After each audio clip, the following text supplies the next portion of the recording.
GameRanks presents the 10 best new games of E3 2015. We couldn't include Fallout 4, Battlefront, NFS, and Just Cause 3 because they were announced prior to the conference.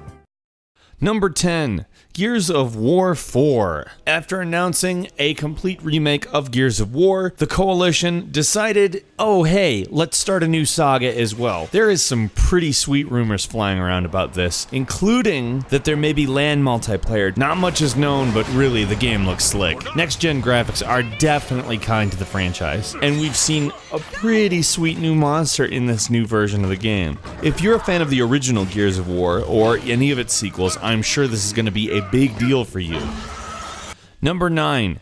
Hitman. After a not particularly well-reviewed entry to the franchise, Hitman is back, and they are making promises about how you're going to be playing Hitman that say it's a lot more like the old games and therefore more what people are looking for in the franchise. On top of what looks like the more open approach of the older games, the contracts mode apparently has become significantly more enhanced, allowing for custom missions that can be played by you and your friends competitively. Hitman is going to be a big deal.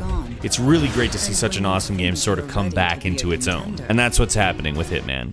Number 8, Dreams. Dreams is a sort of different animal altogether than what we're used to as games. It's kind of like a Mario paint that dropped Mario and became everything that anyone could ever use to create interactive art. It's hard to explain, but really, you should give the video a look.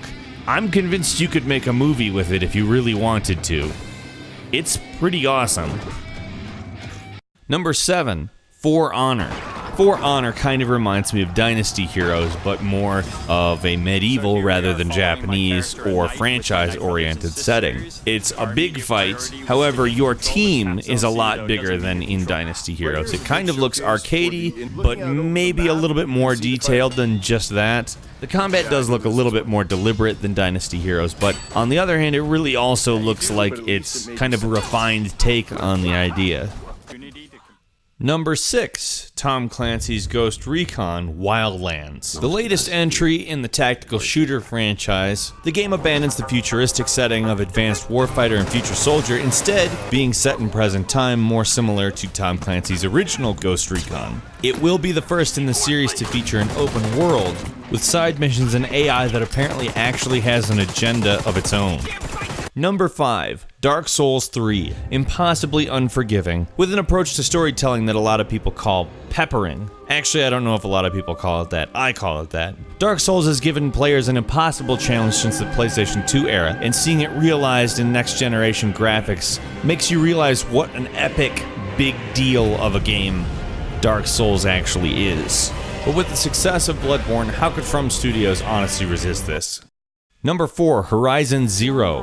Horizon Zero is a game that shockingly takes place quite a while after the apocalypse. Robots are kind of like animals and sort of what has taken over the world, while people have reverted to a more tribal state. It's kind of like Turok Dinosaur Hunter in third person with robots, and there's nothing about that that doesn't sound utterly fantastic. I want. Number 3, Shenmue 3. What started off as the passion project of a man named Yu Suzuki that he miraculously convinced Sega to allow him to create in the first place, somehow managed to make a sequel sometime later on the Xbox, has now managed to reach an even more impossible status, well over a decade later. Shenmue is iconic, the level of storytelling, the music, it is a beautiful game, and knowing that the saga will finally continue is extremely exciting. Number 2, Dishonored 2. Dishonored out-Bioshocked Bioshock, and now it looks like it's about to out-Dishonor itself. The scale of what was shown in the Dishonored 2 trailer is massive. You get to play as Emily Caldwell now, which is frankly probably the best development of the whole thing. Dishonored's gameplay is awesome, and they did such a great job making you care about the characters the first time around. I can't wait to catch up with them. Number 1, the Final Fantasy VII Remake. If you didn't go nuts when you saw this, you have no idea what hype is. It doesn't matter if you've played it before. This is going to be the biggest thing that has happened in gaming since the original version of the game. We did a full video of speculation on this very game, so if you really want to get in depth on it, go check that out.